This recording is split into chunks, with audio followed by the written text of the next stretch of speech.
4:00 pa lang ng umaga, inaantok pa ako. Sarap pang matulog eh. Pwede bang matulog muna, tay? Inaantok pa talaga ako. Oo naman, matulog ka muna. Basta pagising mo, damo ang kakainin mo. Grabe, damo talaga. Ano tayo, tay, kalabaw? Wala kang magagawa. Kung matutulog at mamaya ka pagigising, sino pa pagbebentahan natin ng tinapay? Engkanto? Wala tayong kikitain, Sheila, kung matutulog ka pa. Sabi ko nga, hindi na ako matutulog eh. Sino matutulog? Ako? Ayokong tulog no. Dapat magtrabaho para hindi damo kainin. Talaga lang. Hisikat na ang araw mamaya. Tapos hindi pa ako tapos sa pagluluto ng tinapay. Bakit kasi huli ka nang gumising eh? Di sana natulungan mo ko sa pagluluto rito. Nakapaglako na sana tayo ngayon. Tay, ang aga pa naman. Tsaka, hello, napuyat ako sa paglalagay ng mga pangontra sa bote mo eh, no? Sumasakit pa yung kamay ko sa pagtatad ng mga halamang gamot. Hindi naman ako yung manunugis, pero ako yung laging nag-aayos ng mga kailangan nyo. Aba dapat lang, tatay mo ako eh. Tsaka, huwag ka na nga magreklamo. Alam ko namang tanghali ka na kung gumising kahit maaga kang matulog eh. Kaya nga ikaw na ang pinalagay ko ng lagi sa bote para ako na magluluto ng tinapay. Hindi ka na nga sumama sa akin sa pagsasanay kahapon eh. Ilang araw ko lang hindi sumasama sa akin ha. Tinatamad ako, tay. Tsaka, bakit mo ba ako sinasanay sa paggamit ng patalim? Wala naman akong balak maging manunugis. Hindi ko naman din magagamit yun sa pagbibenta ng tinapay. Magagamit mo yan, Sheila. Hindi pa nga ngayon. Pero sa takdang panahon. Tsaka paano kapag may siraulong tao kang makakasalubong sa daan? Di alam mo kung paano protektahan ang sarili mo. Kaya sa susunod, sumama ka na sa akin. Sa ayot sa gusto mo. Oo na, tay. Oo na. Bakit ba marami kayong ginawang tinapay ngayon, tay, kaysa kahapon? Marami ba nagpapahatid ngayon? Baka masayang yan. Oo. Itong unang lalagyan na may tinapay, ihatid mo yung kay Aling Nene. Yung pangalawa hanggang 5 kay Aling Rosa. Nagpapahatid kasi sila para sa magsasaka nila. Yung mga hindi na ilagay sa lalagyan, yan ang ilalako ko.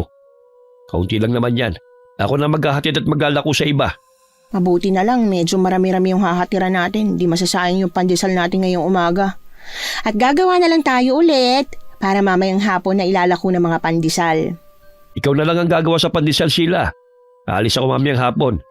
Mamayang madaling araw pa ako makakauwi. Saan ka pupunta, tay? Alis ka na naman? Sa kabilang baryo. May kiwig daw na namataan sa lugar nila noong nakaraang araw eh. Daw? Ibig sabihin di pa po sigurado? Ba't pa kayo pupunta doon hindi naman pala sigurado? Wala kasing nabalita na may inatake o inaswang ng kiwig. Pagkatapos ng gabing yun. Kaya nagdadalawang isip yung albularyong kaibigan ko kung kiwig ba talaga yung nakita niya. Dahil masyadong mabilis ang galaw nito. Tsaka totoo man o hindi sila, pupunta pa rin ako. Hindi natin pwedeng hintayin na may masaktan pa bago ako pumunta roon. Oo na lang po. Ako na lang maghahanda ng kape natin para naman makainom tayo ng mainit na kape bago tayo maglako. Maginaw pa naman sa labas. Mabuti naman naisip mo yan. Akala ko buong oras ka na lang uupo na parang lantang aswang dyan sa upuan na yan eh. Inaantok kasi talaga ako, tay. Sige na, mag-aayos na rin ako ng sarili ko para wala na akong iisipin mamaya. Umalis si Sheila sa harapan ng kanyang ama habang nagluluto ito ng pandesal. Agad siyang bumalik sa kanyang kwarto para magbihis bago bumalik sa kusina para magtimpla ng kape. Sakto ring tapos na ang kanyang ama sa pagluluto. Kumuha ng 4 na pandesal si Sheila para sa kanilang almusal. Hindi rin nakalimutan ni Sheila na mag-alay ng pandesal sa punso ng kaibigan niyang duwende na nasa likod bahay. Nang matapos na silang mag-almusal, agad nilang inilako ang kanilang palindang tinapay nang magkahiwalay. Mabilis namang naubos ang inilalako ni Sheila, kaya maaga siyang nakauwi ng bahay. Wala pa ang kanyang ama sa bahay, kaya natulog na lang ulit si Sheila. At nagising na lamang nang dumating na ito, kasama ang kaibigan niyang si Lexie. Maaga akong alis ngayon, Sheila ha?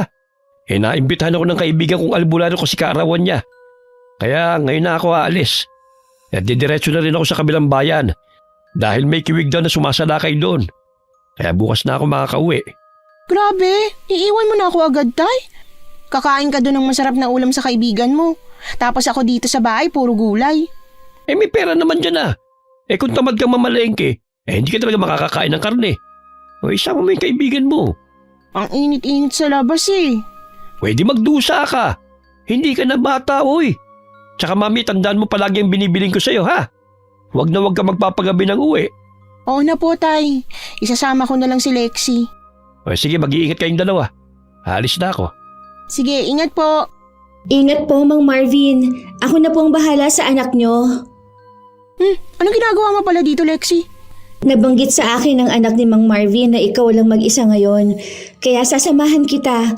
Sasamahan din kita sa pagbebenta ng tinapay mamaya para hindi ka na mahirapan pa. Sus, manahimik ka, Lexi. Gagawin mo lang talaga akong dahilan para pagbentaan mo ng tinapay yung totoy na anak ni Aling Carla eh. Grabe ka naman magsalita, Totoy.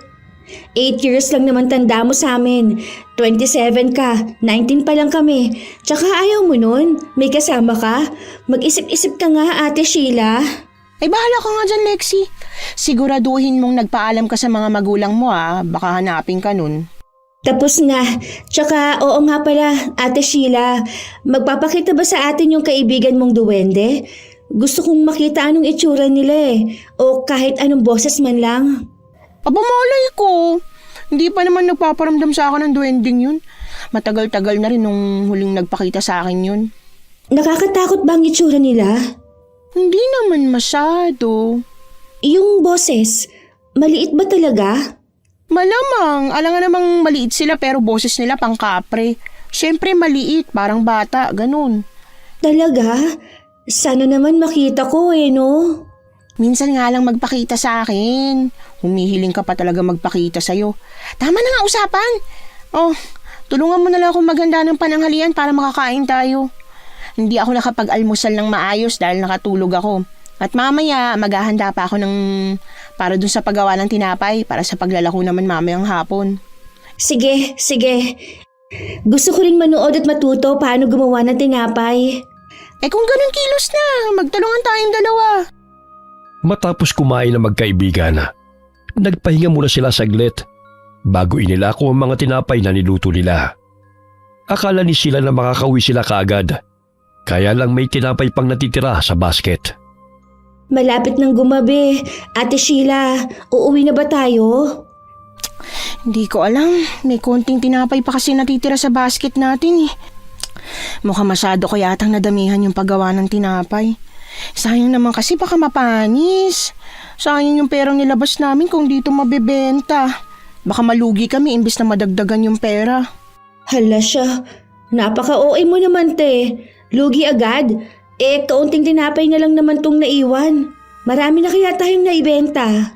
Business is business talaga, Lexi. Kapag nagnegosyo ka, dapat talaga sulitin mo yung oras para maubos yung paninda mo. Habang may tao pa magbenta ka. Paano ba yan? Maggagabi ni. Lagi pa naman bilin sa atin ni Mang Marvin na huwag tayong magpapagabi sa daan. Alam ko, pero wala naman si tatay sa bahay, kaya hindi niya malalaman. Hindi niya tayo mapapagalitan. Kung gusto mo, mauna ka na lang umuwi. Ako na magbebenta nitong mga naiwan.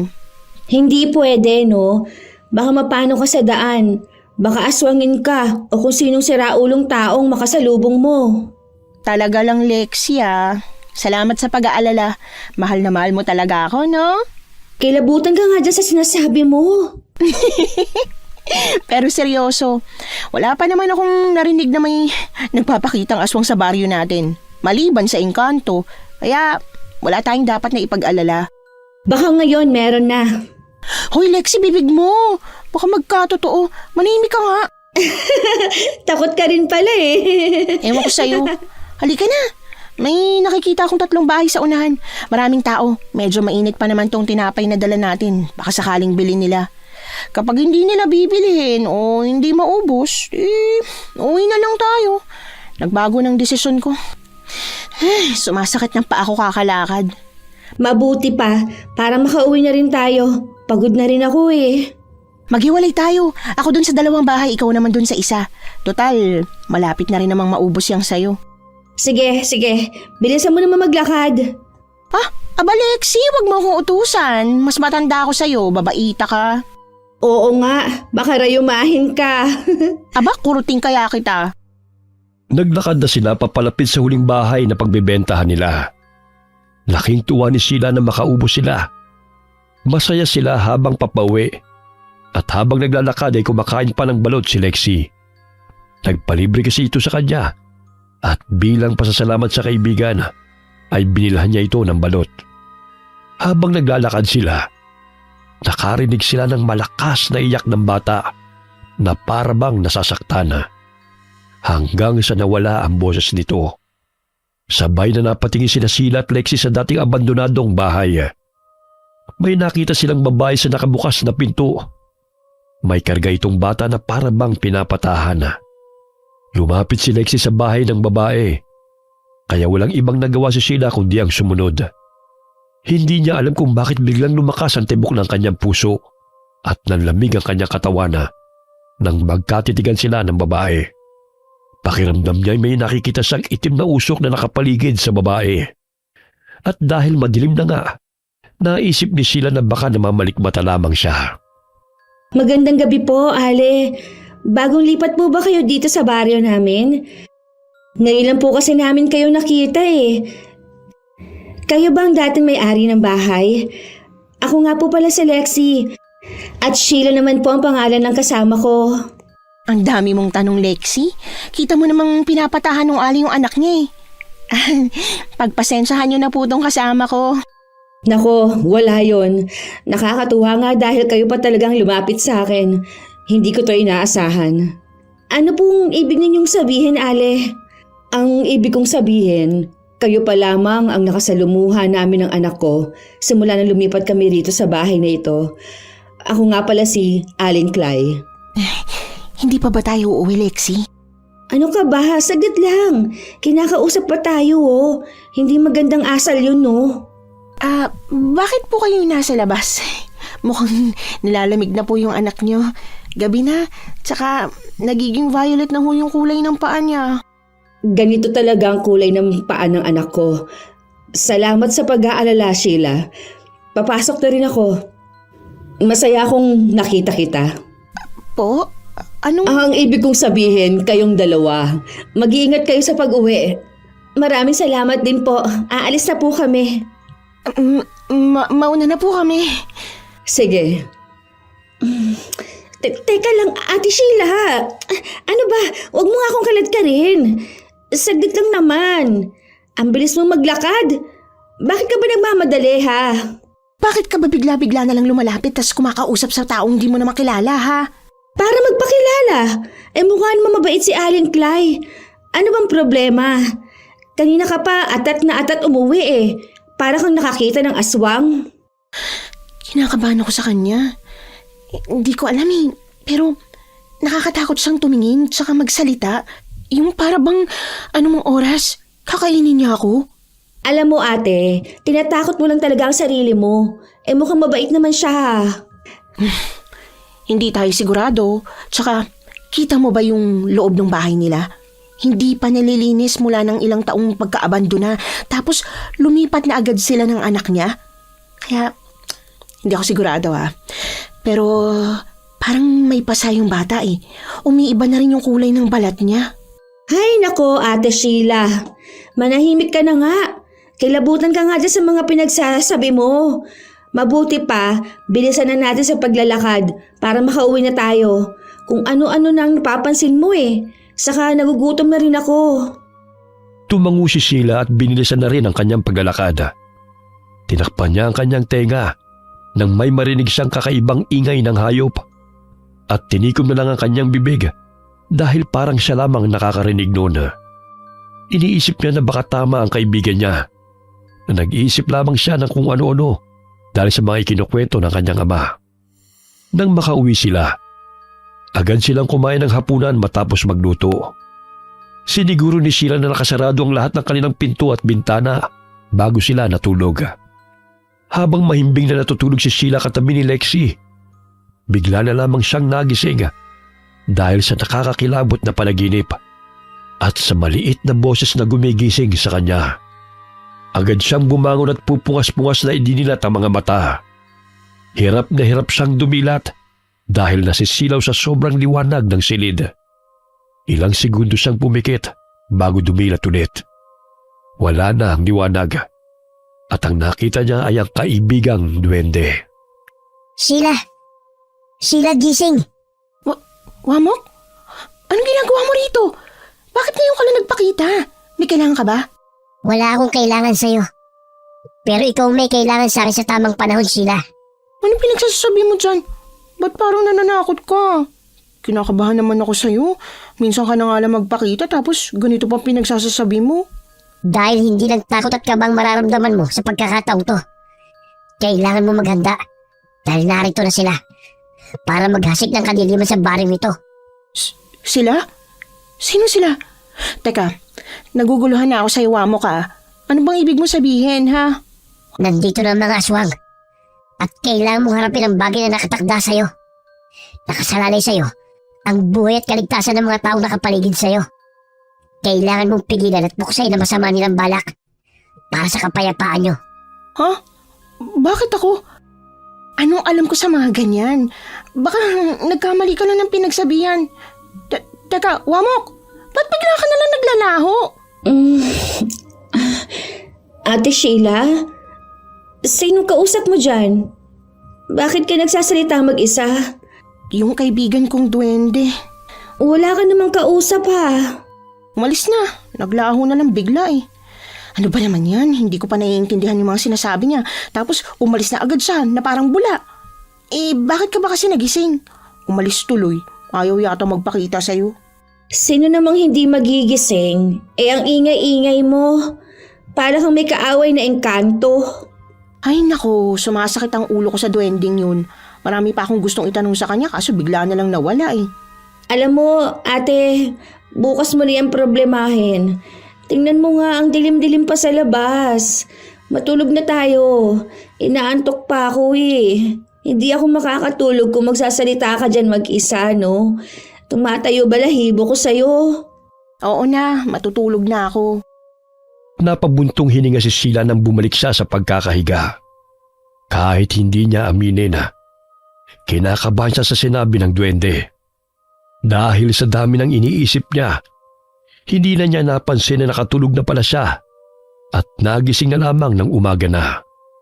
Wala na si Lexie sa bahay nila nang dumilat siya. Kaya nagmamadali siyang pumunta sa sala para hanapin ang kanyang ama. Dahil alam niyang nakauwi na ito. Pero laking gulat niya na madat na ng kanyang ama na nanghihina at mataas ang lagnat habang nakahiga sa sopa sa sala. Diyos ko po, ang taas ng lagnat niyo, tay.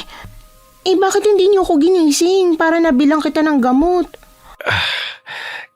Kaya ko pa naman, Sheila. May halamang gamot ako sa bag. Kunin mo dyan at ilagay mo sa likod ko. Mas mabisa yon kaysa sa gamot na bibilhin mo. Ay naku, sana umuwi kayo ng maaga kagabi at hindi nyo na pinagpatuloy ang panunugis nyo ng aswang. Kung alam yung masama pakiramdam nyo. Tingnan nyo, lumala tuloy yung sakit nyo. Oo nga pala tay, may nakita ba kayong aswang sa baryong pinuntahan nyo? Wala. Wala akong nakita kahit isang aswang kagabi. Wala ring nagparamdam. Yun naman pala eh. Pero sa lugar natin meron. May narinig akong balita kaninang umaga. May isang sanggol daw na nawawala. At ang sabi ng nanay, pumunta lang daw siya sa kusina saglit para kumuha ng gatas. Pagbalik niya, wala na ang bata. At kanina may damit na nakita. Puro dugo daw ang nakita sa damit ng bata. Ano? Diyos ko po, sana mapatay ng aswang na yun. Hindi pwede mangyari ulit to. Kawawa yung mga tao na bibiktima nila. Napakademonyo nila. Wala silang awa. Kailangan ko talagang tugisan ang aswang, anak. At kailangan makahanap ako ng impormasyon tungkol sa kanila. Hindi natin alam kung nag-iisa lang ang aswang o marami sila. Ikaw lang mag-isa, tay? Bakit? Wala bang gagawing aksyon yung mga otoridad? Ano, magbibingi-bingihan lang ba sila? Kagaya natin tao rin ang mga otoridad, anak. Natatakot din sila. Dahil alam nilang wala silang laban sa mababangis na aswang. Kagaya ng mga kiwig. Isa itong malaking aswang na parang aso. Mabilis ang galaw nito. At kapag hindi mo alam kung paano sila labanan, baka isa ka pa sa maging hapunan nila. Ano bang pangontra sa kanila, tay? Wala ba silang kinatatakutan? Meron. Takot sila sa patalim at apoy.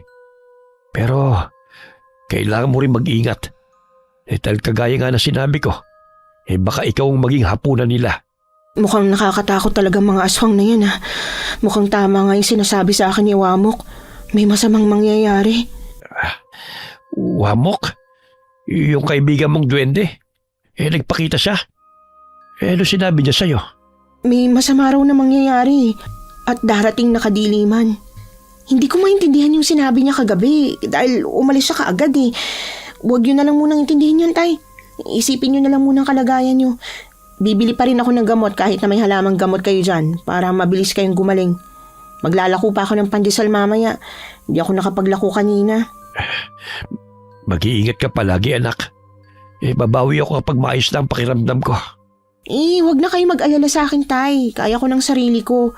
Tsaka alam ko namang poproblemahin nyo pa yung mga aswang sa baryo natin. Kaya hayaan nyo na ako na muna maglalako ng paninda natin. Kahit na, anak. Kailangan ko rin magpagaling dahil marami pa akong kailangan gawin at kailangan ko rin tulungan ka. Responsibilidad ko ito at baka mapano ka sa daan. Wala nang nanay mo kaya hindi ako papayag na mapahamak ka. Susubukan kong hanapin kagad ang aswang bago pa man maipasa sa'yo ang isang malaking responsibilidad. Ha? Responsibilidad? Ano bang pinagsasasabi ninyo? Yun din ang sinabi sa akin ni Wamok na hindi ko maintindihan eh. Ano ba nangyayari sa inyo? Naguguluhan na ako sa pinagsasasabi ninyo. Malalaman mo rin yun sa takdang panahon, Sheila. Pasensya ka na. Gusto ko muna magpahinga sa ngayon. Opo, Tay. Bibili na din muna ako ng gamot bago natin lagyan ng halamang gamot ang likod at noon nyo. Buong maghapong inalagaan ni Sheila ang kanyang ama at kinabukasan na siya naglako ng pandesal para sa pandagdag gastos nila. Madilim na magpasang umuwi si Sheila dahil sa kagustuhang maubos ang tinapay na nilalako niya. Habang naglalakad siya, nanayo bigla ang kanyang balahibo. Isang nilalang na parang aso ang kanyang nakita.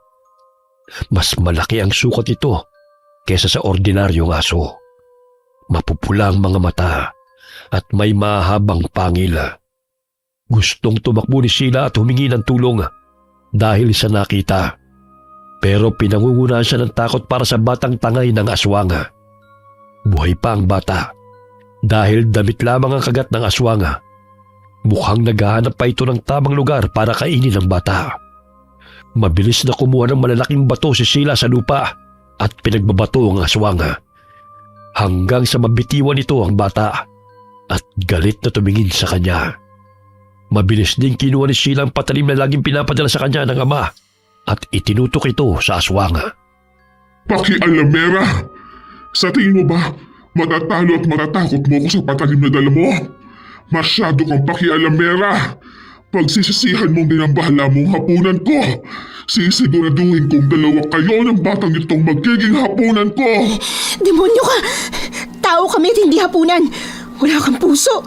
Pati malit na pasit kakainin mo! Wala kang awa sa magulang na nag-aalaga sa batang yan!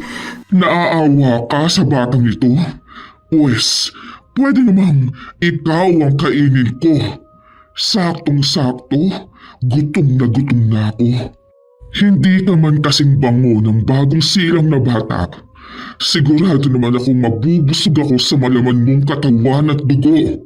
Nakakadiri ka! Wag na wag mong gagalawin ang bata! Ibigay mo siya sa akin!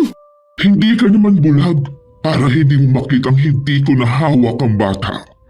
Nasa lupa na ito, umiiyak na para bang humihingi siya ng saklolo sa iyo. Sheila, nakakaawa naman. Demonyo ka! Paano mo nalaman ang pangalan ko, ha? Hindi na yon importante. Bata ang gusto mong kunin, hindi ba?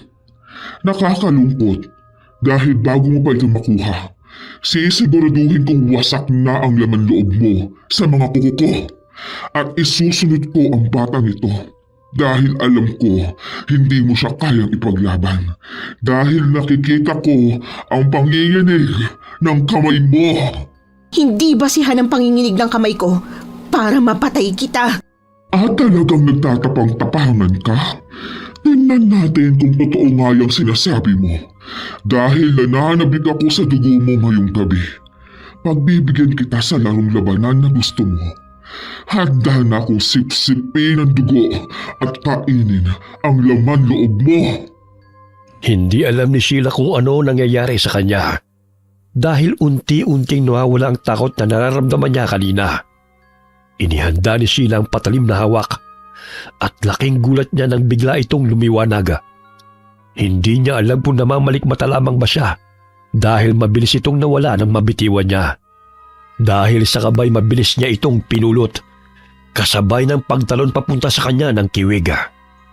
Alam ni Sheila na hindi siya ganun kahusay sa paggamit ng patalim pero kailangan niyang patatagin ang sarili niya para sa kaligtasan nila ng sanggol na walang kamuwang-muwang sa mundo. Isinaksak ni Sheila ang kanyang patalim sa aswang pero mas lalo itong naging agresibo hanggang sa makalmot siya nito sa kamay at dibdib. Halos maiyak si Sheila dahil sa hapdi ng sugat. Dagdag pa ang dugong umaagos na kanyang ikinatakot. Mas lalong namula ang mga mata ng aswang habang nakatingin sa dugong dumadaloy sa sugat niya. Mabilis na sumugod si Sheila sa aswang kaya naging alerto rin ang halimaw habang may kakaibang ngisi sa bibig nito. Dahil nakakaagaw pansin sa aswang ang kaliwang kamay ni Sheila na puno ng dugo, hindi nito napansin ang pagsaksak ng patalim sa katawan nito. Napaungol sa sakit ang kiwig. Wisit kang babae ka. Magbabayaran mo ang ginawa mo sa akin. Wala akong utang sa'yo kaya wala akong babayaran. Pero ikaw, may utang ka sa baryong to na dapat mong pagbayaran. Wala kaming utang sa inyo dahil sa oras na ito, naniningil na kami sa buhay na kinuha ninyo sa amin. Wala akong alam sa sinasabi mo at wala akong naalalang nag-autang ako sa kagaya mo. Umalis ka na sa baryong to. At bakit kita susundin? Hindi ako sumusunod sa kahit kanino. At hindi rin ako papayag na kagaya mo magpapabagsak sa amin. Wala akong pakialam sa propesiya tungkol sa iyo dahil alam kong hindi ito magkakatotoo. Hindi ikaw ang makakasira sa mga plano at maghihiganti ko.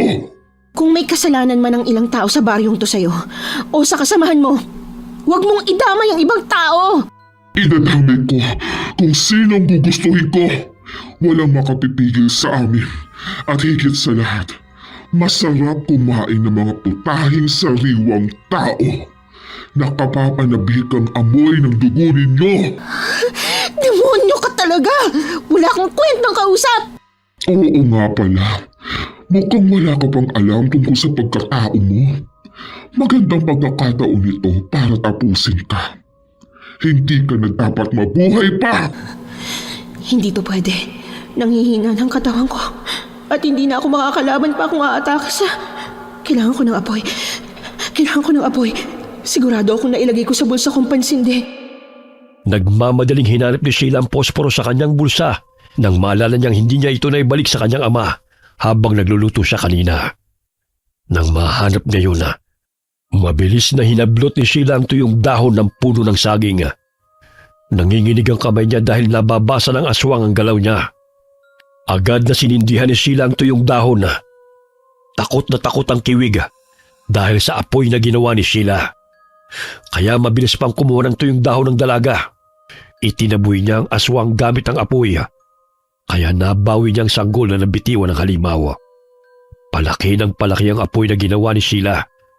Dahil dinagdagan niya pa yun ng mga tuyong dahon kaya mabilis na umiwas ang aswang. Napangiti si Sheila nang makitang may paparating na ibang tao na alam niyang magulang ng bata. Dahil tumatangi sila at nakatuon ang paningin sa sanggol na nasa tabi niya. Nagmadaling umalis ang aswang dahil sa apoy at sa paparating pang ibang tao na may dalang mga itak. Bago pa umalis ang aswang, nag-iwan pa ito ng mensahe na babalikan siya nito. Pero ipinagpawalang bahala yun ni Sheila. Agad na ibinigay ni Sheila ang bata sa mag-asawang umiiyak na nakatingin sa kanya. Pinasalamatan siya ng mga ito at matapos ang kanilang pag-uusap ay nagpasa na rin siyang umuwi. Dahil sa panghihina, agad siyang nakatulog matapos pumasok sa kanyang silid. Tay, anong ginagawa niya dito sa kwarto ko? Mabuti namat gising ka na, anak. Kamusta ng pakiramdam mo? Nangihina ka pa rin ba? Medyo masakit lang po ang katawan ko. Bakit sobrang lagkit ng katawan ko? Pinalagyan ko kay Lexie ng dinurog na halamang gamot at langisang katawan mo na may kalmutang aswang. Paano niyo po nalaman? Malamang kayo na pa kita tinatawag pero hindi ka naman sumasagot. Kaya pumasok na ako rito. At nakita ko ang ilang kalmot sa braso mo. Walang ibang makakagawa ng ganyang kalaking kalmot kundi aswang lamang. Ano ba nangyari sa'yo, anak? Sinabi ko naman kasi sa'yo, hindi ba? Na dapat hindi ka nagpapagabi. Pasensya na, Tay. Sayang kasi yung natirang pandesal kaya inilako ko pa sa ilang bahay. Nung pauwi na ako, doon ko naman nakasalubong yung aswang. Tatakbo na sana ako kaso kawawa yung bata. Parang hindi ko naman kayang umalis na lang nang hindi naililigtas yung bata. Paano kung napahamak ka? Napahamak nga ako, Tay. Aray! Tay naman namamalo ka pa talaga kahit alam mo may sugat ako. Yan kasing bibig mo Pero alam niyo, Tay, nung nilalabanan ko yung aswang, parang pakiramdam ko, parang may kakaiba. Parang nagliwanag yung patalim ko. Hindi ko alam kung dahil ba yun sa liwanag ng buwan o namamalikmata lang ako. Kakaiba? Bakit? Bigla kasing nawala ang takot ko. Tas nagliwanag yung patalim ko. Para bang may kakaibang kapangyarihan yung patalim ko nung gabing yun. Nararamdaman ko yun sa kamay ko. Pero agad din namang nawala. Hindi ko alam kung bakit. Kamusta naman yung bata? Maayos naman po. Siguro may gasgas sa katawan nun, kaya malamang dinala ng mag-asawa yung anak nila sa ospital. Kawawa naman kasi. Ay, oo nga pala, Tay. Yung aswang. Maniningil daw siya sa atin? May utang ba kayo sa kanila, Tay? At yung kaibigan kong duwende, napanaginipan ko siya kagabi at iisa lang din ang sinasabi niya. Anong sinabi niya sa'yo? Na kailangan ko na raw harapin ang nakatadhana para sa akin. Na kailangan ko nang ihanda ang sarili ko dahil hindi titigil ang mga aswang hanggat hindi sila namamatay. Kailangan ko raw silang labanan. Tay, naguguluhan na ako. Mukhang kailangan mo nang malaman ang tungkol sa pagkatao mo. Hindi ko akalain na tama ang sinabi sa akin ng lolo mo noon bago siya namatay. Ano po bang sinabi sa inyo ni Lolo? Ano bang meron sa pagkatao ko, Tay? Ano bang meron sa akin? Hindi ba pwede magpahinga ka muna? Saka ko na lang ikukwento sa'yo kapag magaling ka na. Nangihina pa yung katawan mo baka mabinat ka. Tay, hindi ko ikakabinat ang sasabihin nyo ngayon. Makikinig lang naman ako At lalo akong mag-iisip ng kung ano-ano hanggat hindi ko nalalaman ang lahat ng ibig sabihin nito. Hanggat hindi nyo sinasabi sa akin kung ano ba talagang nangyayari. Tay, ano ba talaga ako? At saan nanggagaling yung galit ng mga aswang? Alam mo naman siguro na manunugis at albularyo ang mga lolo mo, hindi ba? At iba pa natin mga ninuno. Opo. Simula pa noon, sa panahon pa ng mga ninuno natin, may naninirahan ng mga aswang dito sa lugar. Kahit anong pilit na ubusin sila ng mga ninuno natin, hindi pa rin sila napapatay lahat. Palaging may nakakatakas hanggang sa umabot sa mga lolo mo at ganun pa rin ang nangyayari. Nakakatakas pa rin ng ilang aswang? Oo. At habang lumilipas sa mga taon, palakas ng palakas sila. Dala ng galit at buot sa pagpatay ng mga ninuno natin sa mga kamag-anak at anak ng mga aswang. At sabi sa akin ni tatay na kailangan ko maghanda para sa pagbabalik nila, para sa paghihiganti nila. Pero hindi ako ang kailangan maghanda. Hindi ako makakatapos sa kanila. Hindi ako makakaubos sa kanila. Dahil hindi ako nakasaad sa libro na tatapos sa kanila. Kung hindi kayo, sino? Sino makakatapos sa mga aswang, Tay? Ikaw, Sheila. Ang sabi sa akin, ang anak ko makakatapos ng lahat. Ikaw lang naman ang nag-iisa kong anak, Sheila Ako? Nahihibang na ba sila? Hindi ko nga alam kung paano lumaban Yung kagabi, swerte lang yun. At paano sila nakakasiguro, Tay, na ako nga makakatalo sa aswang? Paano ka nakakasiguro, Tay, na ako talaga yun? Wala naman sa atin ang librong hawak ng mga ninuno natin na nagsasabi na ako talaga yung makakatapos sa aswang. Hindi natin mahahawakan ang librong hawak ng mga ninuno natin. Dahil ang pwede lamang humawak sa librong yon ay ang taong niregaluhan ng diwata at duwende. Tanging pinagbigyan lamang ang nakakaintindi sa mga sulat na yon. At ikaw na rin ang nagsabi, hindi ba, na kinakausap ka ng kaibigan mong duwende? Ibig sabihin, ikaw talaga ang nakatakda para tumapos sa mga aswang. Hindi sila magpapakita sa iyo kung wala silang kailangan o hindi ka karapat-dapat. At yung sinasabi mong nawala ang takot mo, isa yun sa mga kakayahan ng isang manunugis. At yung patalim, totoong nagliwanag yun. Pero nawala yun dahil hindi ka pa handa. Hindi pa handa ang patalim na magpahawak sa iyo dahil hindi ka rin handa. Ibig sabihin, kailangan kong maging handa para magkaroon ako ng isang mahiwagang patalim? Oo, anak. At makukuha mo lamang ang mahiwagang patalim na yon kapag ibinigay na sa iyo ng diwata o duwende. Pero tay, takot ako. Tsaka, hindi rin ako marunong lumaban. Kaya hindi talaga magpapasakop sa akin yung mahiwagang patalim na yan na sinasabi niyo. Pwede kitang turuan. Kaya nga ako nandito para gabayan ka eh. Hindi naman kita pababayaan eh. Kahit ako ayoko humanto ka sa ganito dahil alam kong delikado. Pero wala akong magagawa dahil ang patalim na mismo nagpapakita sa iyo. Hindi ko yun mahawakan dahil hindi ako ang karapat-dapat. Paano kapag ayaw ko, tay?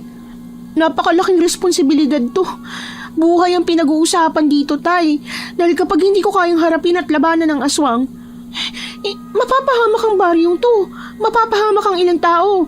Maraming mamamatay. Ikaw na rin ang nagsabi, Sheila. Buhay ang pinag-uusapan dito. Kapag hindi mo tinanggap, mas lalong lalala ang magiging sitwasyon ng baryong ito. Kahit ako, Sheila, ayokong ikaw ang gumawa nito. Pero wala akong magagawa. Dahil ikaw lang ang tanging paraan para matapos ito. At tuluyan ang mawala ang mga aswang na nanggugulo sa bayang ito. Gaganti at gaganti sila, Sheila. Hindi sila titigil hanggat hindi nauubos ang mga tao rito. Dala na rin ang pagkagutom nila sa laman loob at dugo ng tao. Pasensya na, tay. Pero hindi ko talaga kaya. Hindi ko kaya mabigo. Baka mas lalo mapahamak ang lahat ng tao dahil sa akin. Hindi mo malalaman ang lakas mo, Sheila, kung hindi mo susubukan. Matalino ka, anak.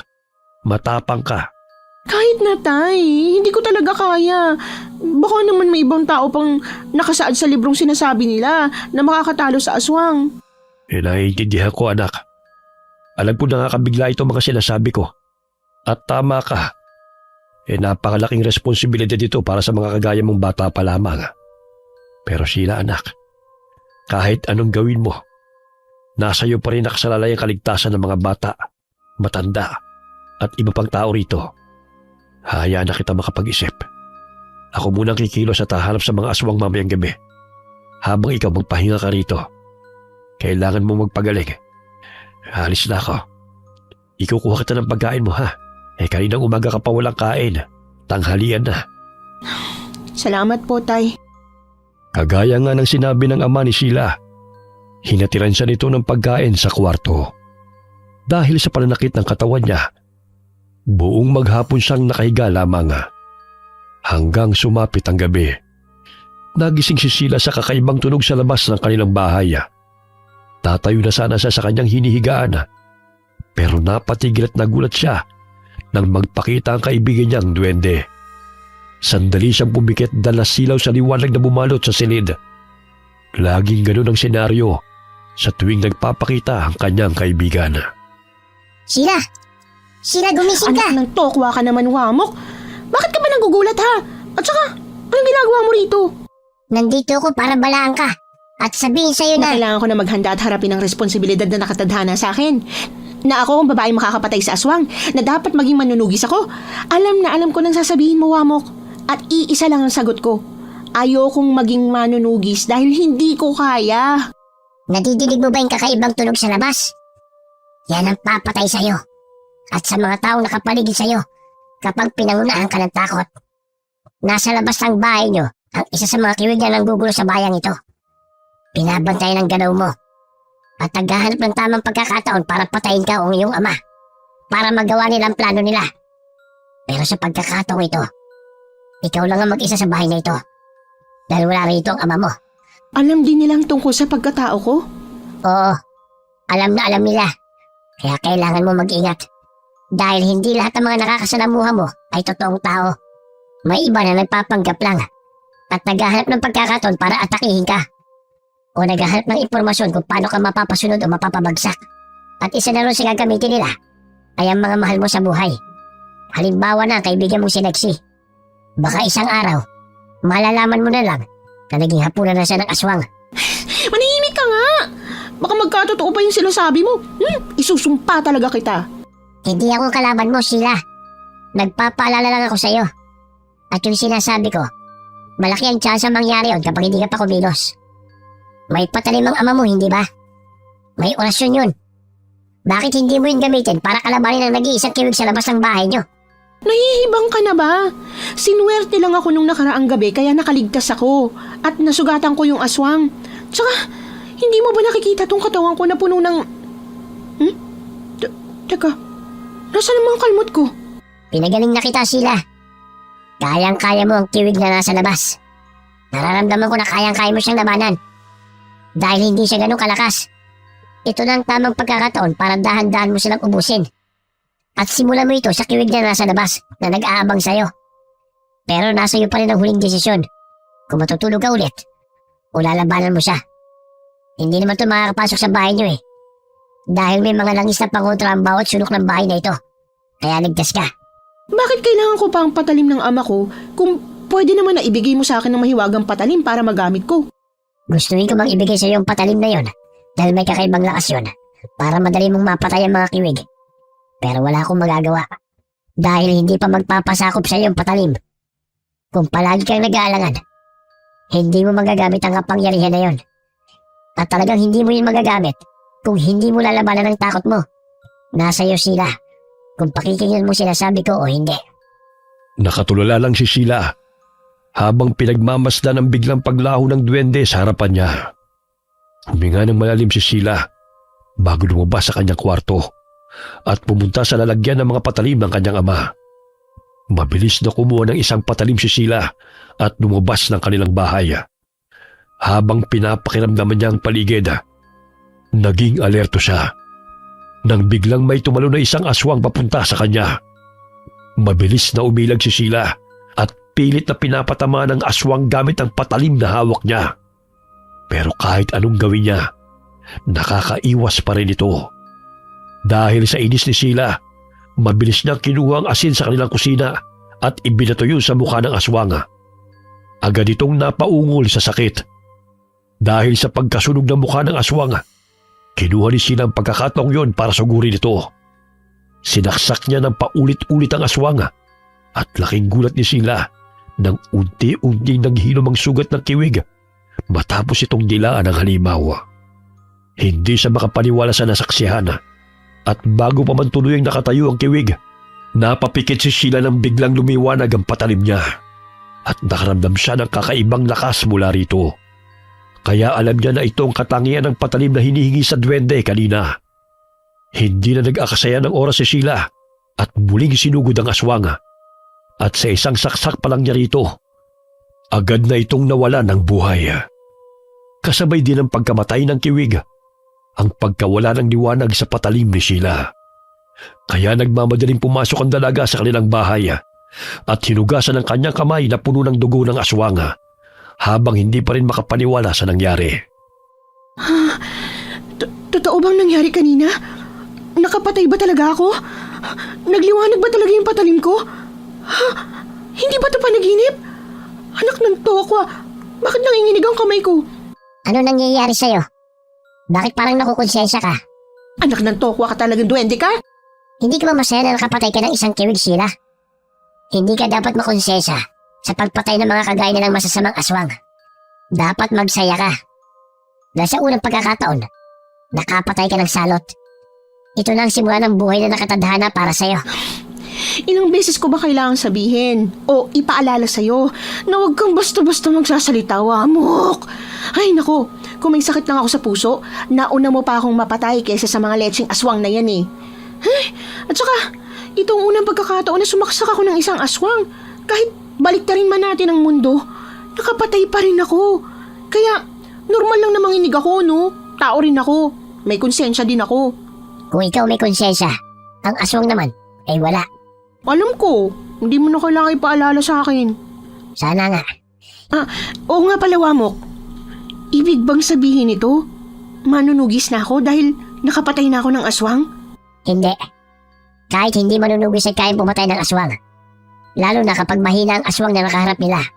Kagaya kanina. Pero ito na ang simula mo. Kailangan mo magsanay dahil kulang pa ang kaalaman mo. Hindi basta-basta makakaharap mong aswang sila. Baka mapatay ka lang nila kapag hindi ka handa. Yung patalim. Bakit lahat ng nagagamit kong patalim lumiliwanag kahit ordinaryong patalim lang yun? Tapos biglang nagkakaroon ng kakaibang lakas? Sumasapi ang kapangyarihan ng mahiwagang patalim sa hawak mo sila. Kapag nagiging determinado kang mapatay ang aswang at nawawala ito kapag wala na rin ang aswang. Magandang senyalis ito. Dahil ibig sabihin, unti-unti lang nagpapasakop sa iyong patalim mo. Kaya sa susunod na laban mo, kailangan galingan mo. Para muling magpasakop at magamit mo ang patalim mo. Bakit biglang naghihilam ang sugat ng kiwig kanina? Ano ibig sabihin nun? Kaya nilang pagalingin ang sarili nila? Oo, isa yun sa kakayahan nila. Kaya kapag nakalaban mo sila, siguraduhin mo masasaksak mo sila sa puso para mapatay mo. Dahil kung hindi, kayang-kaya nilang pagalingin ang sarili nila. Kailangan ko nga talaga maging maingat. Kailangan ko ang tanggapin na ako ang tinakda. Tama yan. Hindi ako magpapakita sa'yo kung alam ko rin na hindi ka karapat-dapat. Ako ang gabay mo. At ang may papayo ko lamang sa'yo, huwag ka magpapadala sa takot mo para makapag-isip ka na maayos. At pwede mong mabasa ang galaw ng kalaban. At higit sa lahat, huwag kang gumawa ng desisyon o kilos na hindi mo pinag-iisipan. Dahil yun ang magpapatalo sa'yo. Yun lang ang may papayo ko sa'yo. At sana sa muling pagkikita natin, handa ka na. Teka, iiwan mo ko? Akala ko magabay kita. Hindi sa lahat ng oras ay kailangan ko magpakita sa'yo. May mga kailangan din akong gawin. Pero huwag ka mag-alala.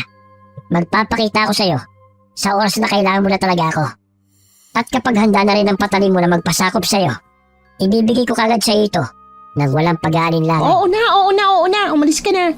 Mukhang hindi na rin ako makakatulog ulit dahil sa nangyari.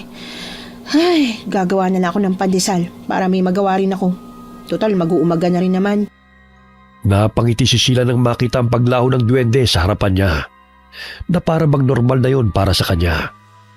Hindi pa man nakakagalaw si Sheila, nakarinig na siya ng katok sa pinto habang tinatawag siya ng kanyang ama. Sheila! Sheila, anak! Pabukas ng pinto! Tay? Saglit lang, papunta na. Diyos ko po! Ano nangyari sa inyo, Tay? Bakit puro dugong nasa katawan niyo? Dali, umawa ka sa akin, Tay. Aalalayan kita papasok sa bahay. Huwag ka mataranta. Ayos lang ako. Halamang gamot lamang ang katapat nito at pahinga. Mawawala rin ito. Hindi ka maayos, Tay. Maubusan ka na ng dugo, oh. Teka, ganito na lang gagawin natin, ha? Lalagyan ko ng halamang gamot ang mga sugat nyo para mapigilan ang pag-agos ng dugo sa katawan nyo. Pagkatapos, dadalhin kita sa pinakamalapit na ospital dito. Magpapatuloy ako sa kapitbahay natin. Huwag na masyado ng abala. Hindi to abala, Tay. Mamamatay ka kapag naubusan ka ng dugo. Dito ka lang, ha? Teka, kukunin ko yung langis at halamang gamot sa kwarto nyo. Nagmadaling kumilos si Sheila hanggang sa napigilan niya ang pagdurugo ng sugat sa katawan ng kanyang ama bago humingi ng tulong sa kapitbahay nila para madala ito sa ospital. Mabuti na lamang at agad tumulong ang kumpare ng ama niya kaya nakapunta kagad sila sa ospital. Ilang araw ang nakalipas nang dumalaw ang kaibigan niyang si Lexie. Tunay nga talagang malakas sa mga aswang. Dahil kahit si Mang Marvin na mas maalam na sa panunugis ay napahamak pa. Ano nang plano mo, Ate Sheila? Hindi ko rin alam. Pero kailangan magbayad ang kiwig na yun sa ginawa niya sa tatay ko. Hindi ako papayag na hindi ako makaganti. Paano ka gaganti? Hahanapin ko siya. Hindi. Sila. Hahanapin ko sila at sisingilin. Pero dapat maging malakas. Tsaka determinado ko para muli ko magamit ang mahiwagang patalim. At madali ko lang mapapatay ang mga aswang. Paano kung hindi magpakita o magpagamit sa iyo ang mahiwagang patalim, ate? Wala akong magagawa. Kaya itong mga ordinaryong patalim lang ang tanging pag-asa ko. Sana muling magpagamit sa iyong mahiwagang patalim na sinasabi mo. Oo nga pala, Ate Sheila, hindi ko alam kung dapat ko itong ipaalam sa'yo. May narinig kasi akong balita sa isa kong kakilala na ginagambala daw sila ng kiwig. Kahit wala naman silang binabantayan na sanggol o buntis. Hindi lang kasi buntis o sanggol ang pinupuntirya ng mga kiwig. Isa rin sa gusto nila, yung mga taong naghihingalo. Balak nilang humingi ng tulong. Pero wala namang may gustong tumulong sa kanila. Baka ito na ang pagkakataon mo makagante, ate. Sabihin mo lang sa akin ang lokasyon ng bahay ng kakilala mo at ako nang pupunta. Pero hindi ka ba natatakot, Ate Sheila? Ikaw lang mag-isa. Hindi ako nakakaramdam ng takot sa pagkakataon to, Lexi. Galit. Galit ang nararamdaman ko sa ginawa niya sa ama ko. Puro sugat ang natamo ni tatay. At ang sabi ng doktor, kung hindi daw namin nadala agad si tatay, baka nawala na to ng buhay dahil sa pag-agos ng dugo niya. Baka ito na talaga ang oras para harapin kong nakatadhana sa akin. Kinakabahan naman ako sa'yo, ate. Kung may maitutulong ako sa'yo, sabihin mo lang. Tutulong ako ng walang pag-aalinlangan. Salamat, Lexi. Oo nga pala, may isa pa akong hindi nasasabi sa'yo. Naalala mo si Aling Clay? Oh, ano meron sa kanya? Nakasalubong namin siya ni tatay noong nakaraang gabi. May binili kasi kaming gamot ni tatay. Alam mo ba na ibang-iba na siya sa paningin ko? At ito pang nakakapanghinala ha. May bitbit siyang ibang sanggol. Ha? Ibang sanggol? Sigurado ka? Oo nga. Tapos alam mo ba, tinanong ko siya kung kaninong bata yun. Sabi niya sa pinsan niya. Tatanungin ko pa sana siya na bakit nasa labas pa siya gabi na. Kaso biglang nakakatakot yung tingin niya sa akin. Hindi ko alam kung nag-iisip lang ako ng kung ano-ano dahil sa nangyari nung una natin siyang nakaharap. Pero nakaramdam talaga ako ng kakaiba sa kanya. Ibig sabihin, may kakaiba talaga sa kanya. Posible kayang aswang siya? Hindi ako sigurado. Dahil wala naman tayong ebidensya eh. At alam mo ba, hinanap ka niya ate. At para bang may tinatago siyang galit sa'yo. Dahil kakaiba ang naging reaksyon niya. Mahirap mambintang ng walang ebidensya, Lexi. Pero aalamin ko yan. Uunahin ko muna yung isang kakilala mo bago siya. Kailangan nating malaman kung tao ba siya o nagpapanggap lang. Nakasalubong ko siya kahapon.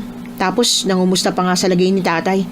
Nagulat nga ako kung paano niya nalaman pero hindi ko na lang tinanong dahil baka narinig niya yun sa iba. Pero hindi naman kami malapit sa isa't isa para mangumusta siya kay tatay at saka sa akin. Totoo yan. Parang interesado siya sa'yo. Hindi sa pinag-iisip kita ate ha. Pero parang may ideya siya tungkol sa pagkatao mo. Na ikaw ang makakapatay sa mga aswang. At kung totoo mang aswang siya, malamang kumikilos na siya para pabagsakin ka. Kaya nga kailangan kong malaman kung sino siya. Dahil mahirap na. Baka wala akong kamalay-malay na napapaligiran na pala ako ng tunay na kalaban ko. Tama. Kailan ka kikilos ate? Mamayang gabi. Wala dapat akong masayang na oras. Bakit? Handa ka na ba? Kaya na ba ng lakas mong lakas ng kiwig? Nagsanay ako habang nasa ospital si tatay. Binalikan ko lang ang mga tinuro niya sa akin na mga galaw nung bata pa ako na alam kong magagamit ko. Parang nagsisisi nga ako kung bakit hindi ako nakinig kay tatay noong panahon na tinuturuan niya ako kung paano humawak ng patalim saka makipaglaban. Iniisip ko na wala naman akong kalaban eh. Kaya bakit ako magsasanay, 'di ba? At yun ang napakalaking pagkakamali ko. Dahil naglilitawan na ngayon ng mga kampo ng demonyo. Kung pakiramdam mo, kaya mo, susuportahan kita ng buo Ate Sheila. Pero bago yan, magpaalam ka kaya sa tatay mo. Nagpapagaling pa si tatay sa kwarto niya, kaya hindi ko nasasabihin. Dahil alam ko na kapag nalaman niya ang plano ko, sasamahan niya ako. At yun ang ayoko, dahil nanghihina pa siya. Ikaw ang bahala. Uuwi na ako. Dumayo lang talaga ako dito para mangamusta at ikwento sa iyong napapansin ko. Noong kinuwento mo kasi sa akin ang sinabi sa iyo ng duwende at ng tatay mo, naramdaman ko na kailangan ko sabihin sa iyong nababalitaan at napapansin ko. Dahil nasa iyo pa lang kaligtasan ng baryo natin. Kung makapagsalita ka naman, parang may nagagawa na talaga ako. Pero maraming salamat sa'yo, Lexi. Malaking tulong na to sa akin. Walang anuman, ate. Sabihin mo lang kung may kailangan ka. Handa ako. Tutulong ako hanggat kaya ko. Tatandaan ko yan. Mag-iingat ka. Buong araw ay walang ginawa si Sheila kundi alagaan ng kanyang ama habang inihahanda ang lahat ng gamit niya. Mula sa patalim hanggang sa mga pananggalanga, kagaya ng asin at bawang. Nang sumapit na ang hapon, agad na pumunta si Sheila sa bahay ni Lexi para itanong ang tamang lokasyon. At nang malaman niya yon, hindi na siya nag-atubiling puntahan ito. Hindi siya lumapit sa bahay nang makarating siya roon. Nagmanman lamang siya sa paligid habang hinihintay ang kanyang pakaya. Walang tigil sa pagdarasal si Sheila na sana'y sumalim muli ang lakas ng mahiwagang punyal sa kanya. Ilang oras lang ang hinintay ni Sheila hanggang sa nakarinig siya ng kakaibang tinig at galaw sa paligid niya. Nagtago siya sa isang puno habang hinihintay ang aswang na magpakita. At nang magpakita nga ito, laking gulat niya nang makita ang isang pamilyar na mukha kasama ng isa pang kiwig. Hindi nakapagpigil si Sheila. Mabilis siyang lumabas sa pinagtataguan at galit na sinigawan ng aswang. Hayop ka, Linklay! Ang kapal ng mukha mong mangumusta sa lagay ng tatay ko habang kayo lang palang dahilan kung bakit halos mamatay siya. Hindi ko na pala kailangan manmanan ka dahil tama palang hinala ko sa'yo nung una pa lang na may kakaiba sa'yo. Kay gandang gabi. Nandito pala ang tagapagligtas ng mga tao. Kumusta, Sheila? Anong ginagawa mo dito? Mukhang pinaninindigan mo talaga ang pagiging tagapagligtas ng mga walang kwentang tao. Kayong walang kwenta, hindi ang mga tao. Nandito ako para maningil sa ginawa niyo sa tatay ko at para pigilan kayo sa masamang balak niyo. At sa tingin mo ba, makakahaya mo kami? Ang taas din ng tingin mo sa sarili mo, ano? Hindi dahil nasugatan mo ako nung unang pagkikita natin, magagawa mo ng talunin ako ngayon. Ibig sabihin, ikaw palang kiwig na may dalang bata na nakalaban ko noon. Kung totoo man, nakaya nga kitang sugatan kahit konting alam at lakas lang ng loob ang dala ko. Paano pa kaya ngayon? At hindi porket nag-iisa ko, ibig sabihin hindi ko na kayo kayang dalawa. Manang-mana ka talaga sa ama mo. Ganyan na ganyan din ang lakas ng loob niya. At magagaya ka rin sa ama mo dahil parehas kayong pakialamero at pakialamera. Sisiguraduhin kong hindi kayo matatahimik hanggat nabubuhay kami. At sisiguraduhin ko rin na matatahimik ang kaluluwa niyo sa impyerno para sa katahimikan at kapayapaan namin. Talaga? Kung ganun, Naro, puksain at kainin mo ang pakialamerang babae na ito. Ito na ang pagkakataon mo para ilabas mo ang galit ng pagkamatay ng ina mo na pinatay ng mga kalahi niya. Mas masarap ang dugo at laman loob ng babaeng ito kaysa sa matandang nanghihina sa loob ng bahay na yan. Hayop ka talaga! At isa pa, Naro, siya ang pumatay sa isang kasamahan natin. Oras na para gumante. Gumante? Napakakapal ng mukha niyo. Labis-labis ng perwisyong dinala niyo dito sa baryo namin. Tapos may gana ka pang sabihin ng salitang gante? Hindi ko kasalanan kung bakit namatay ang isa sa mga kasamahan niyo. Dahil hindi ko siya inutusan na pumunta sa teritoryo ko. Tama na ang satsat. Naririndi na ako sa boses mo. Ano pang hinihintay mo, Naro? Sugurin at lapain mo na ang babaeng yan. Naging alerto si Sheila nang unti-unti nang lumapit ang galit na kiwig sa kanya. Mabilis niyang itinaas ang hawak na patalim habang pinapakiramdaman ang galaw ng kalaban. Agresibong tumalon papunta sa kanya ang kiwig at pilit siyang kinaagat ito. Habang si Sheila naman ay patuloy na iniiwasan ang atake ng aswang hanggang sa tuluyan niyang tinamaan ng patalim ang katawan nito. Pero imbis na manghina ang kalaban, mas lalo itong nagalit. Hanggang sa makagat ito ang tagiliran ni Sheila. Napasigaw sa sakit ang dalaga at mabilis niyang sinaksak ang mukha ng kiwig hanggang sa mabitiwan siya nito. Dahil nagdurugot na mimilipit sa sakit ang kiwig, mabilis na umatake ulit si Sheila. Kung saan dibdib naman ng kiwig ang pinuntirya niya dahil alam niyang mabubuhay pa ito kapag sa ibang bahagi lang ng katawan sinaksak. At ang kinatatakutan ni Sheila ay kayang pagalingin ng kiwig ang sugat ito. Hindi tumigil sa pagsaksak si Sheila hanggang sa nawalan ito ng hininga.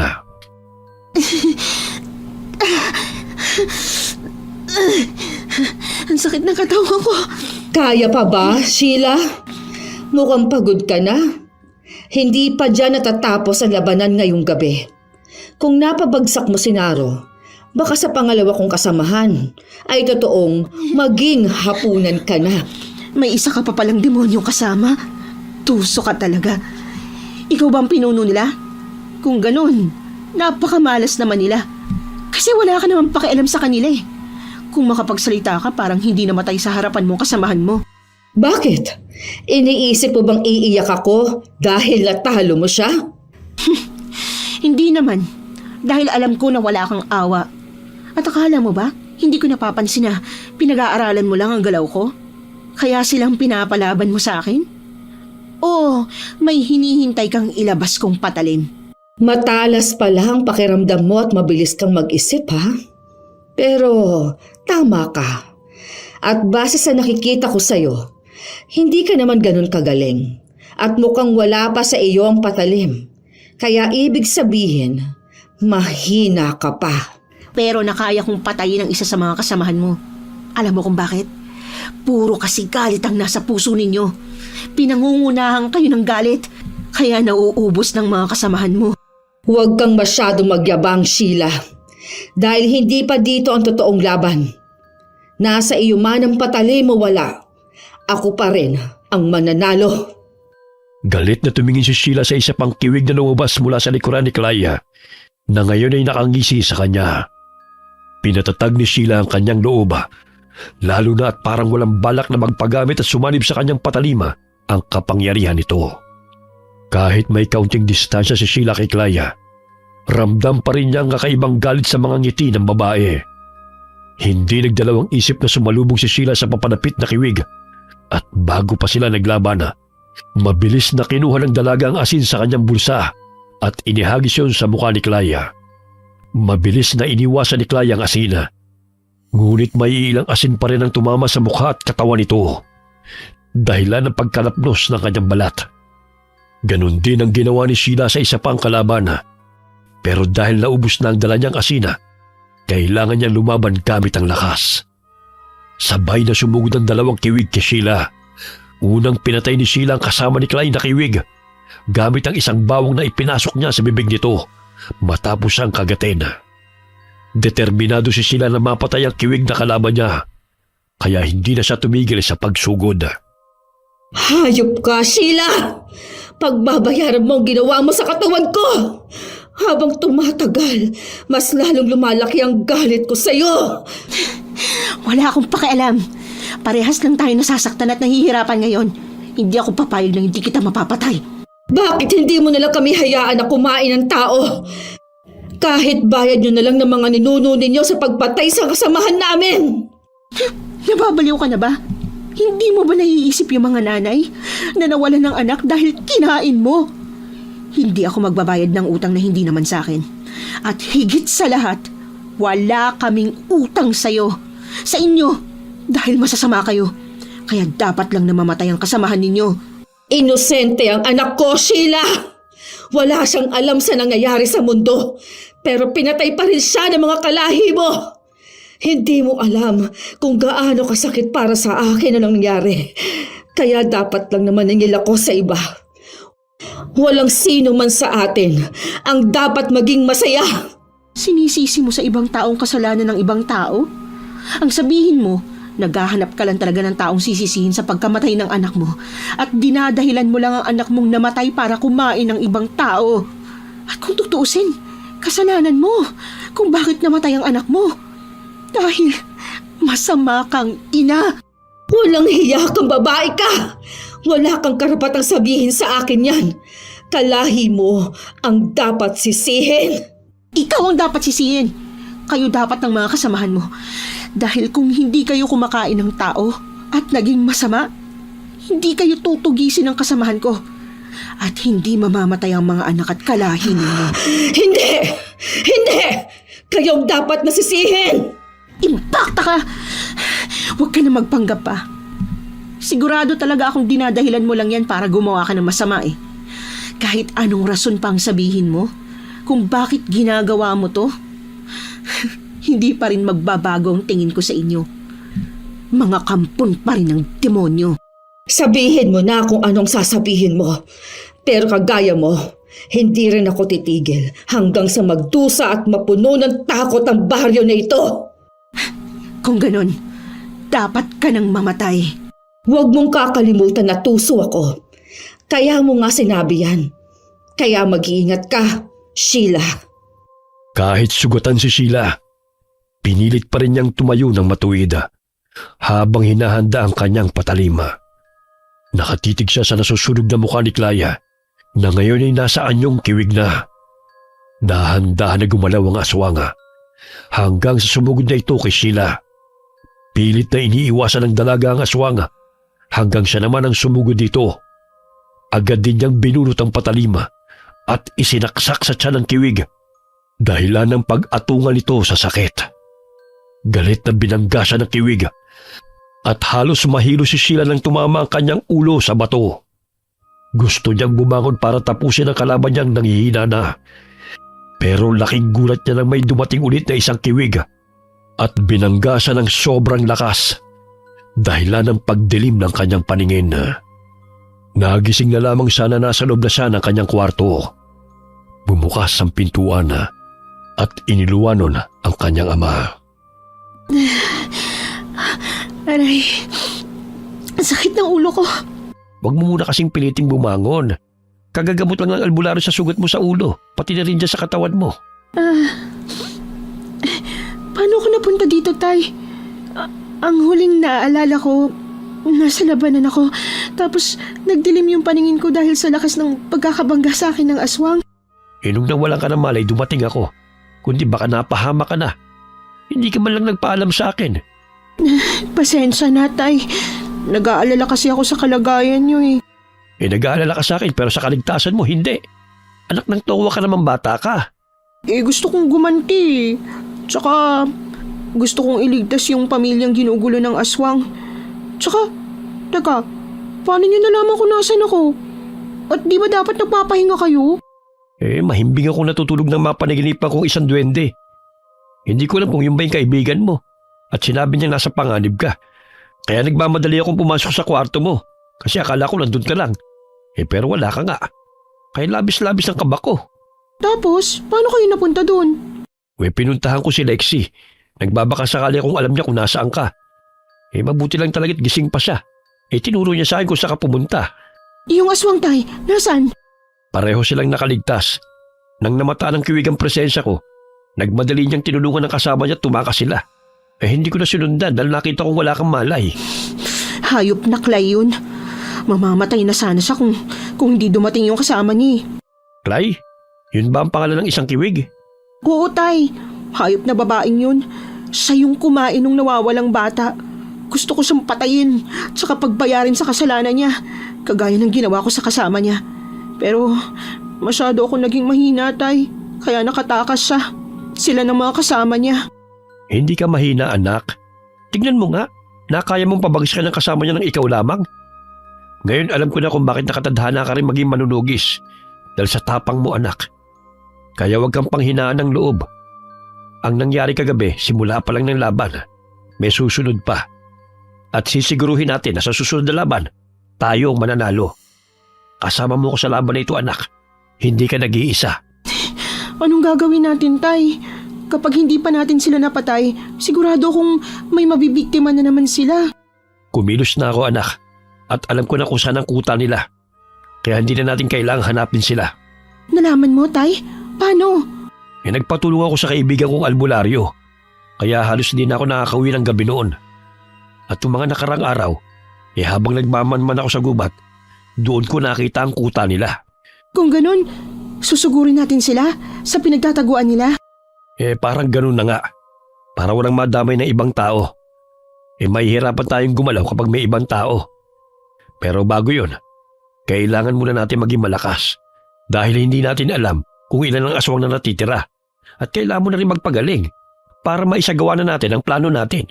Kapag gumaling ako, magsasanay ulit ako sa paggamit ng patalim. Kailangan kong malaman kung paano magamit ang iba pang klase ng patalim na pwede kong magamit sa kanila. Habang hindi pa nagpapagamit sa akin ng mahiwagang patalim. Kailangan kong maging handa. Tama yan. At huwag ka mag-alala dahil tutulungan kita hanggang sa maging malakas ka. Kung patuloy ka magiging matapang anak, may liligtas natin ang baryong ito. Kaya natin to. Kakayanin natin para sa katahimikan ng baryong to at para na rin sa kaligtasan natin. Ipaghahanda lang kita ng pagkain para makapagpahinga ka ulit. Bababa lang ako ha. Sige po, Tay. Salamat po. Ngumiti si Sheila sa kanyang ama bago ito lumabas ng kwarto niya. Hihiga na sana ulit siya pero biglang lumiwanag ang silid at pagkatapos ay tumambad sa kanyang paningin ang kaibigang duwende. Wamok, Mabuti naman at gising ka na. salamat sa tulong mo ah. Kung hindi mo ginising ang tatay ko, baka naging bangkay na ako. Ah, oo nga pala. Bakit nagpapakita ka? Sinabi ko naman sa'yo, hindi ba? Na magpapakita ulit ako sa'yo sa oras na kailangan mo ko. Nandito ako dahil may ibibigay ako sa'yo. Isang patalim. Regalo mula sa amin. At ito'y karapat dapat sa'yo. Na matagal mo nang hinihiling. Tanggapin mo ito, Sheila. Totoo ba tong nakikita kong patalim, Wamok? Sa akin na ba to? Oo, Sheila, sa'yo na yan. Handa na ang patalim na yan na magpagamit sa'yo. Kaya hindi mo na kailangan maghintay na sumanib sa ordinaryong patalim ang kapangyarihan yan para magamit mo. Dahil ngayon mismo, mahahawakan mo na siya. Kayang patayin ng patalim na yan ang aswang. Kahit ito pang pinakamalakas. Kaya alagaan at ingatan mo yan. Gamitin mo yan sa tama. Maraming salamat dito, Wamok. Pangako ko sa'yo, gagamitin ko to sa tama. May tiwala rin ako sa'yo, Sheila. Aalis na ako. Mag-iingat kayo ng ama mo. At sana, magtagumpay kayo. Mag-iingat ka rin, Wamok. Pangako, gagawin ko at ng tatay ko ang lahat para magtagumpay. Hindi ko bibiguin ang lahat ng tulong at sakripisyo mo para sa akin. Ilang araw ang tinagal ni Sheila sa pagpapagaling at nang masiguro niyang ayos na siya, doon na sila nagsama ng kanyang ama sa pagsasanay. Humawak si Sheila ng iba't ibang klaseng patalima at pinag-aralan yon kung paano gamitin. Lalong-lalo na ang patalim na binigay sa kanya ng kanyang kaibigang duwende. Kailangan niyang maging mahusay para lumabas ang kapangyarihan nito. Bawat galaw ng ama ni Sheila ay sinusundan niya. Mula sa paghawak ng patalima at kung paano ito paggalawin ng tama sa kamay niya. Kailangan matindi ang pag-atake sa kalaban, anak. Hindi sila mamamatay sa mahinang saksak lang. Tandaan mo yan. Ayusin mo paghawak sa patalim mo dahil dyan nakasalalay ang panglaban mo. Opo, Tay. Ayan, ganyan nga. Ibuhos mo ang lahat ng galit mo sa lahat ng mga pag-atake mo. Maging alerto ka rin sa kapaligiran para mapaghandaan mo kung may aatake sa'yo. Para mabasa mo rin ang susunod na galaw ng kalaban. Ayos na ba, Tay? Hinihingal na ako. Gusto ko na magpahinga. Baka pwedeng uminom muna ng tubig. Anak, kapag may kalaban ka na, hindi mo pwedeng sabihin na, teka muna't nauuhaw lang ako. Alam ko naman po yun, Tay. Kaso wala pa naman po akong kalaban eh. Tsaka nauuhaw na talaga ako. At isa pa, ilang araw na kaya tayo nagsasanay. Ay nako, ang dami mong reklamo. Sige na nga. Tapusin na natin ang pagsasanay natin ngayong araw. Magpahinga ka na. Kailangan mo ang lakas mo mamaya. Mamaya? Bakit po? Mamaya na ba natin gagawin ang plano natin, Tay? Oo. May nabiktimang hayop kagabi. Mukhang nagpapagaling at naghahanda ang kiwig na ng kalaban mo. At baka kagaya natin, naghihintay lamang sila ng tamang pagkakataon para umatake. May naiisip mo bang plano para sa ating pag-atake? Opo, Tay. Bago pa man dumilim, dapat nandun na tayo. Dahil papalibutan natin ang mga bawang, tsaka asin, at tsaka iba pang matinik na sanga ang paligid nila para hindi agad sila makakaalis. At para masiguro natin na wala talagang makakaligtas sa kanila. Maganda yung naisip mo. Sige, magpapatulong ako sa mga kakilala ko para kunan tayo ng mga matitinik na sanga. Pero hindi kaya malaman ng mga kiwig ang gagawin natin, Tay?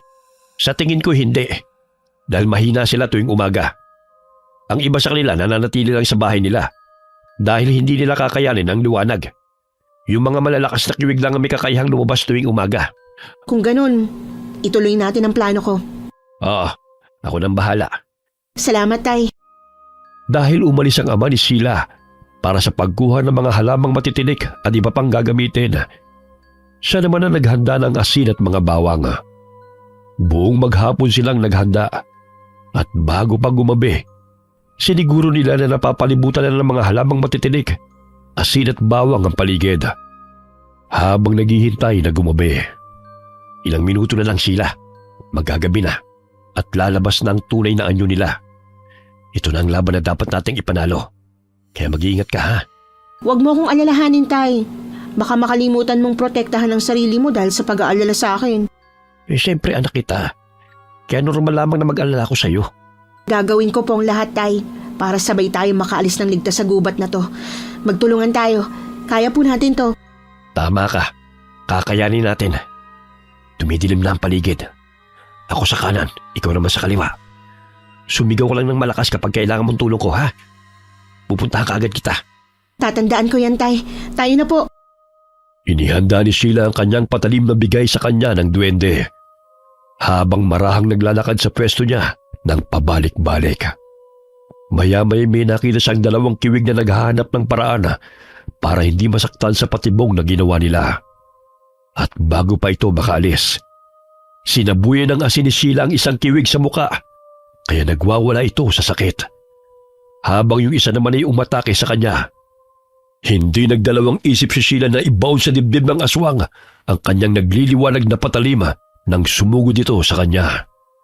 At nang hindi na ito makakilos, pinuntirya naman ni Sheila ang isa pang kiwig na halos hindi na makakita dahil sa pagkapaso sa asin. Hindi na nahirapan si Sheila na pugutan ng ulo ang aswang gamit ang patalim niya. Napangisi siya nang makita kung gaano kalakas at katibay ang patalim. Dahil wala nang makitang kiwig si Sheila sa pwesto niya, agad siyang pumunta sa pwesto ng ama. At doon niya rin nakita ang 3 kiwig na napatay ng kanyang ama. Tay! Sheila, anak, ayos ka lang? Ayos lang ako. Wala na akong makitang kiwig sa pwesto ko. Maliban sa 2 kiwig na napabagsak ko. Wala na rin dito sa pwesto ko. Pumasok tayo sa loob ng lumang bahay. Tignan natin kung ilang kiwig pang uubusin natin. Sa palagi ko, konti na lang sila dahil halos napatay na natin ang kasamahan nila eh. Kailangan kong hanapin ang hayop na Clay na yon. Hindi ako titigil hanggat hindi ko siya nasisingil sa kasalanan niya. Kung ganun, habang hinahanap mo siya, ako nang bala sa iba pa. Hindi na, Tay. Kaya naman nating magtulong ang dalawa. At kahit anong gawin ng aswang na yon, magkikita pa rin kami sa lugar na to. Sabay tayo pumasok sa loob. Ihanda mong patalim at isip mo. Dahil papasok tayo sa lumang bahay na tinutuluyan nila. Hindi natin to kabisado. Kaya kailangan mag-ingat tayo. Opo, Tay. May 3 kiwig na paparating. Kung ganito sila karami, bakit hindi lahat sila nagpakita sa baryo? Yan din ang ipinagtataka ko. Mukhang naghihintay lang sila ng hudyat mula sa pinuno nila. O baka naman takot ang iba sa kanila na matugis ng manunugis ng aswang. Parang nagpapalakas sila. Mukhang nagpaplano silang lumusob ng sabay-sabay para maghasig ng lagim sa baryo. Na hindi na mangyayari. Sayang lang ang plano nila dahil ngayong gabi mauubos sila. Salubungin na natin ang 3 to, Tay. Tapos pumasok na tayo agad sa bahay na yan. Hindi na ako makapaghintay na maubos silang lahat. Sabay silang tumakbo para salubungin ang 3 kiwig. At nang makita sila nito, sumugod din ito sa kanila. Iniwasan ni Sheila ang kalmot ng isang kiwig at pumailalim siya nito para saksakin ito sa tiyan. Napasigaw si Sheila ng muntik na siyang makagat ng isang kiwig. Mabuti na lamang at bago pa dumapo ang ngipin nito sa kanya, nasaksak niya na ang mukha nito at pinaliguan ng natitirang asin na dinukot mula sa bulsa. Nang matapos na sila ng kanyang ama, agad silang pumasok sa loob ng bahay. Naghiwalay sila ng pwesto at sabay-sabay nilang pinabagsak ang mga kalaban nila. Kulang pang kabayaran to para sa panggugulo nyo. At sa hinagpis na dinulot nyo sa mga magulang at pamilya na inagawan nyo ng mahal sa buhay. Mga biktima na walang awa nyong pinatay. Ang kapal na mukha mong pumunta sa teritoryo namin. Paano mo nalaman ang lugar na ito? Nandito ka na pala. Anong pakiramdam na nakikita mong unti-unti nang nauubos sa mga kasamahan mo? At naririnig mong daing ng iba pang kasamahan mo na pinupuntirya ng tatay ko? Dito na kayo matatapos lahat. Walang makakatakas sa inyo dito. Hayop ka, Sheila! Hindi pa pala kayo nakontento sa mga kasamahan kong pinatay ng mga kadugo mo. At ngayon, gusto mong ubusin ang lahat ng kasamahan ko. Mali ka! Hindi lang kasamahan mo ang gusto kong ubusin. Dahil hindi ka makakaligtas sa plano ko. Kasali ka sa pababagsakin ko. Hindi lang ang mga kasama mo. Masyado kang mayabang, Sheila. Hindi pa ako pwedeng mamatay dahil hindi ko pa naigaganti ang anak ko at mga kasamahan ko. Hindi pa? May amnesia ka ba? Hindi pa ba sapat ang mga sanggol na kinain at pinatay mo? Hindi pa ba sapat ang mga taong biniktima ninyo? Hindi pa! Dahil hindi pa kita napapatay! Kasalanan ninyo kung bakit hindi ko kasama ang anak ko! Ang kapal ng mukha mong sabihin sa akin na hindi ka pa nakakaganti? Ang gusto mong patayin ang papatay sa'yo ngayong gabi. Oras na para ako naman ang maningil sa mga pinatay mo. Gusto mong makita ang anak mo? Pwes, ihahatid kita sa kanya. Magsama kayo sa impyerno! Baka ikaw ang unang mawala sa ating dalawa, Sheila. Huwag kang mag-alala. Hindi ako natatakot. Mabilis na sumugod si Sheila kay Clya at hindi niya hinahayaang makapag-anyo itong kiwig. Pilit niyang pinapatamaan ng patalim ang babae. Pero maliksin itong naiiwasan ng atake ni Sheila. Malakas siyang sinipa nito. Bago pa tuluyang makalayo si Clya sa kanya, mabilis itong sinuntok ni Sheila. Dahilan ng paglabas ng itim na dugo sa bibig nito. Sasaksakin na sana niya si Clya nang sinipa siya nito sa kamay. Dahilan para tumumba siya sa sahig.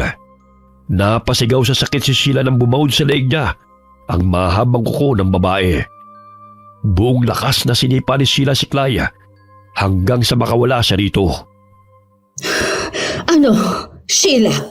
Kaya pa? Akala ko ba magaling ka na? Kayang-kaya ko pa, bro, ha? Hindi ko to ikamamatay. Pwede kang maubusan ng dugo kaya mamamatay ka rin. Huwag kang mag-alala. Dahil bago ako maubusan ng dugo, sisiguraduhin kong patay ka na.